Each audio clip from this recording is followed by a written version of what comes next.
वेङ्कटनिवासाय श्रीनिवासाय मङ्गलम्।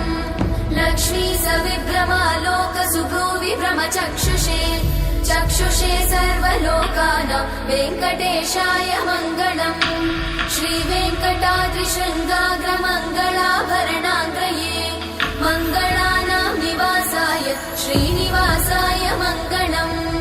सर्वावयव सौन्दर्य सम्पदा सर्वचेतसां सदा सम्मोहनायास्तु वेङ्कटेशाय मङ्गलम्।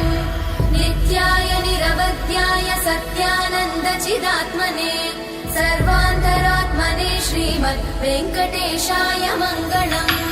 स्वतः सर्वविदे सर्वशक्तये सर्वशेषिने सुलभाय सुशीलाय वेङ्कटेशाय मङ्गलम्।